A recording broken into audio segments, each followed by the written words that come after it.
Hello everyone, welcome to my channel life success academy 1 पर आप सभी का बहुत बहुत स्वागत है। तो आज इस क्लास में हम हिंदी साहित्य के इतिहास पृथ्वीराज रासो से संबंधित संपूर्ण वर्णन इस क्लास में हम करने वाले हैं, इसलिए क्लास में अंत तक बने रहें। अगर आपको ये क्लास अच्छी लगे तो इसे ज़्यादा से ज़्यादा लाइक शेयर सब्सक्राइब करें। तो देर न करते हुए क्लास शुरू करते हैं। नो बकवास, सीधी बात, चलो क्लास शुरू करें।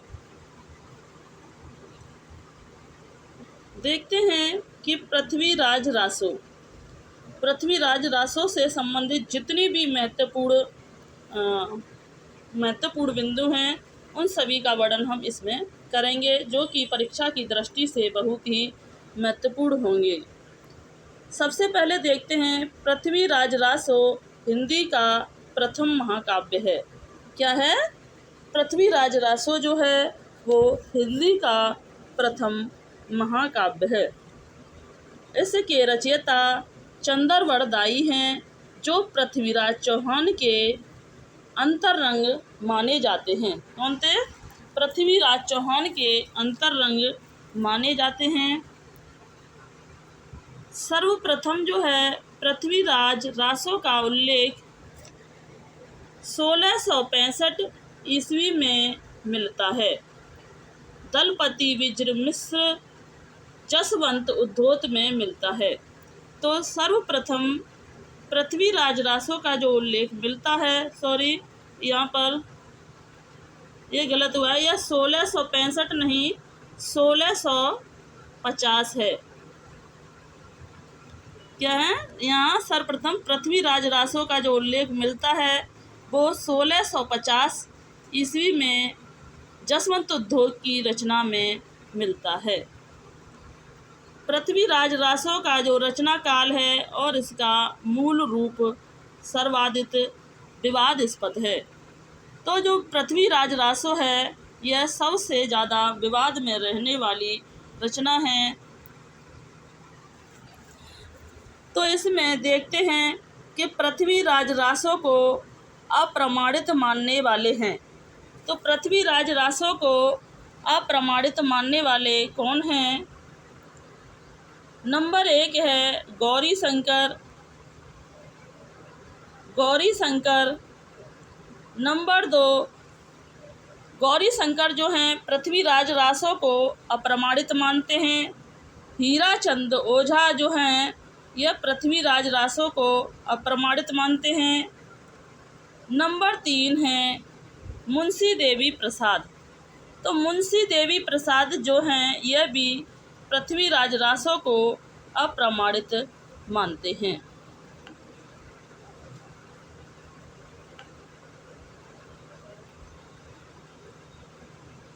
नेक्स्ट देखते हैं कविराज श्यामल दास। तो कविराज श्यामल दास जो हैं यह भी पृथ्वीराज रासो को अप्रमाणित मानने वाले हैं। नंबर 6 है आचार्य रामचंद्र शुक्ल। तो आचार्य जो रामचंद्र शुक्ल हैं यह भी पृथ्वीराज रासो को अप्रमाणित मानने वाले हैं। तो अप्रमाणित मानने वाले इनको हमें कैसे ट्रिक से याद रखना है? तो जिनमें हैं रामचंद्र, राम कुमार, हीरा जैसे गोरे, गूलर खाएं, श्यामल दास, समझ देवी का प्रसाद। हम इन्हें इस तरह ट्रिक के माध्यम से याद कर सकते हैं। एक बार फिर रिपीट कर देते हैं कि रामचंद्र, राम कुमार, हीरा जैसे गोरे। कैसे हैं? रामचंद्र, राम कुमार, हीरा जैसे गोरे, गूलर खाएं, श्यामल दास, समझ देवी का प्रसाद। यह बात क्या है? अप्रमाणित है। तो यह अप्रमाणित मानने वाले हैं। नेक्स्ट देखते हैं अब पृथ्वीराज रासो को प्रमाणित मानने वाले कौन कौन से लेखक हैं। तो प्रमाणित मानने वालों की ट्रिक है कि मथुरा के श्याम मिश्री खाएं, मथुरा के श्याम मिश्री खाएं, मोती की माला मोहन विष्णु कर्नल को दे आए। यह बात क्या है? प्रमाणित है। तो यह प्रमाणिक मानने वाले हैं कि मथुरा के श्याम मिश्री खाएं, मोतिन की माला मोहन विष्णु कर्नल को दे आए। यह बात क्या है? प्रमाणित है। तो यह प्रमाणित मानने वाले हैं। इनमें है मथुरा से है मथुरा प्रसाद, श्याम से है श्याम सुंदरदास, मिश्री से है मिश्र बंधु, मोती से है मोतीलाल, मोहन से है मोहनलाल, विष्णु से है विष्णु लाल, कर्नल से है कर्नल तोड़। यह जो हैं पृथ्वीराज रासों को प्रमाणित मानने वाले हैं। नेक्स्ट देखते हैं कि पृथ्वीराज रासों को, यह रसों नहीं है, यहाँ पर टाइपिंग मिस्टेक हुई है कहीं कहीं, तो पृथ्वी रसों नहीं है, यह पृथ्वीराज रासों को अर्ध प्रमाणित मानने वाले हैं। तो अर्ध प्रमाणित मानने वालों को याद करने की ट्रिक है कि हजारों नीति विजय की दशरथ के पास कविराज मोहन को देने की। हजारों नीति विजय की दशरथ के पास कविराज मोहन को देने की। तो पृथ्वीराज रासों को अर्ध प्रमाणित मानने वाले हैं। नंबर 1 हजारी प्रसाद द्विवेदी। हजारी प्रसाद द्विवेदी जो हैं वो पृथ्वीराज रासों को अर्ध प्रमाणित मानने वाले हैं। नंबर 2 है सुनीति कुमार चटर्जी। तो सुनीति कुमार चटर्जी जो हैं यह भी पृथ्वीराज रासों को अर्ध प्रमाणित मानने वाले हैं। नेक्स्ट देखते हैं जिन विजय। तो जिन विजय जो हैं यह भी पृथ्वीराज रासों को अर्ध प्रमाणित मानने वाले हैं। नंबर 4 देखते हैं जिन विजय। जिन विजय जो हैं यह भी पृथ्वीराज रासों को अर्ध प्रमाणित मानने वाले हैं। नंबर 5 है दशरथ शर्मा। दशरथ शर्मा जो है यह भी पृथ्वीराज रासों को अर्ध प्रमाणित मानने वाले हैं। नेक्स्ट है कविराज मोहन। तो कविराज जो मोहन है यह भी पृथ्वीराज रासों को अर्ध प्रमाणित मानने वाले हैं। तो यह जो हैं सभी पृथ्वीराज रासों को प्रमाणित, अप्रमाणित और अर्ध प्रमाणित मानने वाले लेखक हैं और इनसे प्रश्न पूछा जाता है, इसलिए इन्हें ट्रिक के साथ ज़रूर याद रखें कि किसने पृथ्वीराज रासों को प्रमाणित माना है, किसने अप्रमाणित माना है और किसने अर्ध प्रमाणित माना है।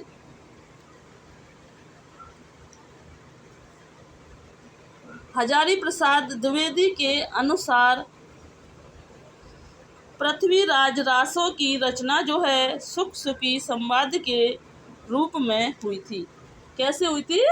हजारी प्रसाद द्विवेदी जी के अनुसार जो पृथ्वीराज रासों की रचना हुई थी वो सुख सुखी संवाद के रूप में हुई थी। जिन सर्गों में यह शैली नहीं मिलती है उन्हें प्रक्षिप्त मानना चाहिए, इससे वे अंश ही प्रक्षिप्त सिद्ध होते हैं जिसमें इतिहास विरुद्ध तत्व हैं। नेक्स्ट देखते हैं पृथ्वीराज रासों काव्य पिंगल शैली में लिखा गया है। किस में लिखा गया है? पृथ्वीराज रासों जो है वो यह काव्य पिंगल शैली में लिखा गया है, जो ब्रज भाषा का वह रूप है जिसमें राजस्थानी बोलियों का मिश्रण है। तो पिंगल में किसका मिश्रण है? तो पिंगल में जो है ब्रज भाषा का यह वह रूप है जिसमें राजस्थानी बोलियों का मिश्रण है। पृथ्वीराज रासो रासक शैली में लिखा गया एक चरित्र काव्य है। कैसा है? पृथ्वीराज रासो जो है रासक शैली में लिखा गया चरित्र काव्य है, जिसका चरित्र नायक पृथ्वीराज चौहान है। पृथ्वीराज रासो काव्य परंपरा का काव्य तो है, पर इसमें चरित्र काव्य, कथा काव्य, अव्याख्या काव्य आदि के भी लक्षण मिलते हैं। नेक्स्ट देखते हैं, पृथ्वीराज रासों में वीर और श्रृंगार रस की प्रधानता है। तो पृथ्वीराज रासों में पृथ्वीराज के विभिन्न युद्ध विवादों का वर्णन है। इसमें वीर और श्रृंगार रस प्रमुख हैं, यद्यपि इसका उल्लेख वीर रस ही, अंगी रस जो है इसका वीर रस ही माना जाता है। नेक्स्ट देखते हैं, पृथ्वीराज रासों में सर्ग या अध्याय को समय कहा गया है। क्या कहा गया है? पृथ्वीराज रासों में सर्ग या अध्याय को समय कहा गया है।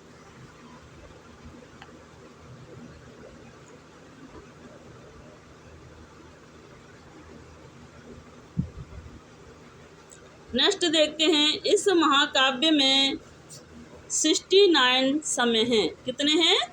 इस महाकाव्य में 69 समय हैं, और इसमें सबसे बड़ा जो समय है वो कनवज्जक युद्ध है। इससे भी प्रश्न पूछ लिया जाता है कि इसमें जो सबसे बड़ा समय माना गया है वो कनवज्जक युद्ध है, जो पृथ्वीराज रासों का मूल कथानक माना जाता है।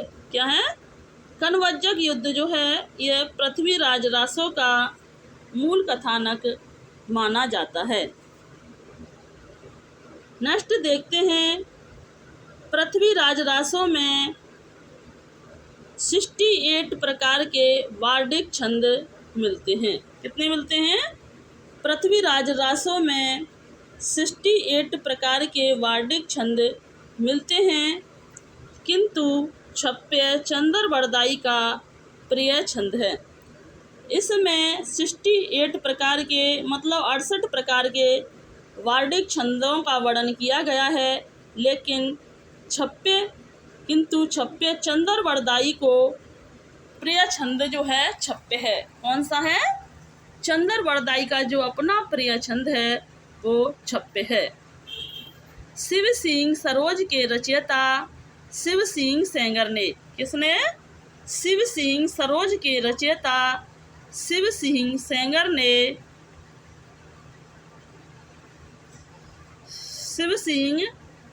ने चंद्रवरदाई को छप्यों का राजा कहा है।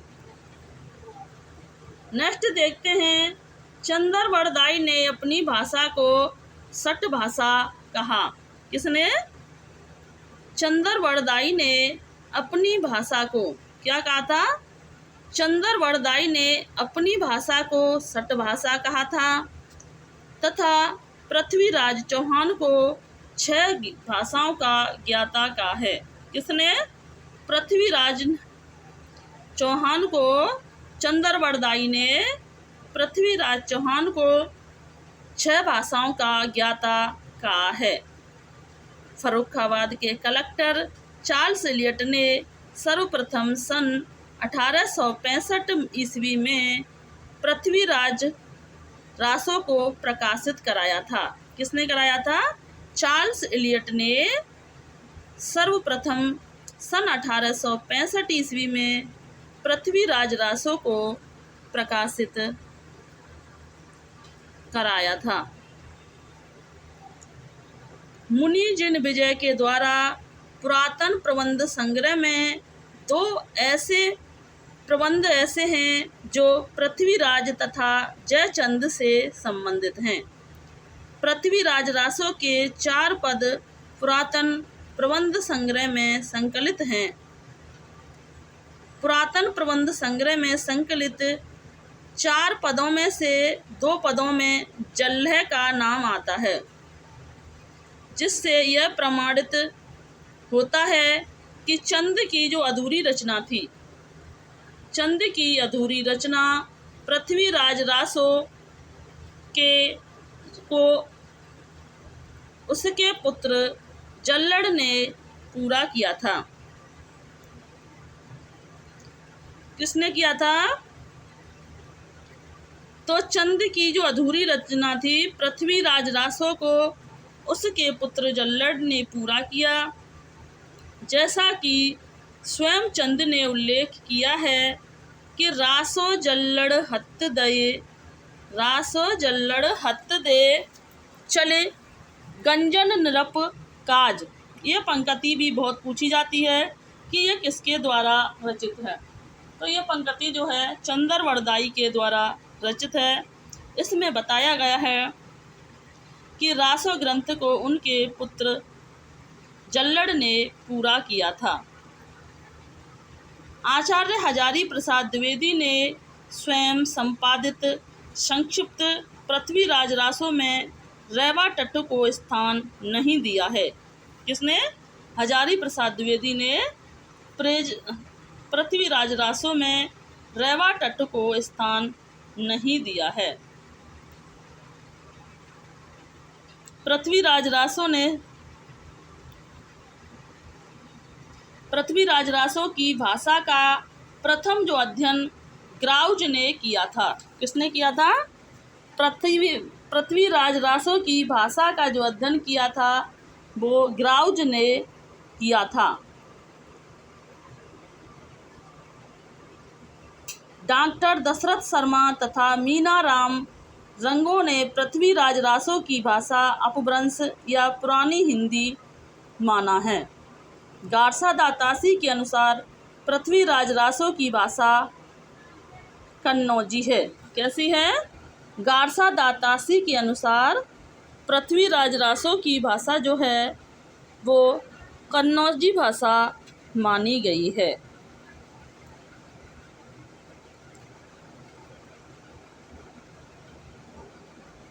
तो आज की इस क्लास में हमने पृथ्वीराज रासो से संबंधित जितने भी महत्वपूर्ण प्रश्न बनते हैं उन सभी का वर्णन हमने इस क्लास में किया है। और इसमें प्रमाणित पृथ्वीराज रासो को प्रमाणित, अर्थ प्रमाणित और प्रमाणित मानने वाले कवियों का भी वर्णन किया है, जो कि परीक्षा की दृष्टि से बहुत ही महत्वपूर्ण हैं।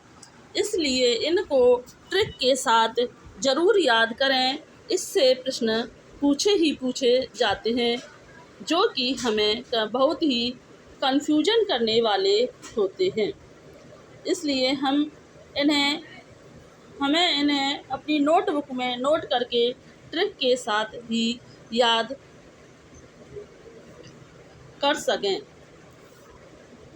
तो आज की क्लास आपको कैसी लगी यह हमें कमेंट करके ज़रूर बताएं। Thanks watching this video. जय हिंद, जय भारत।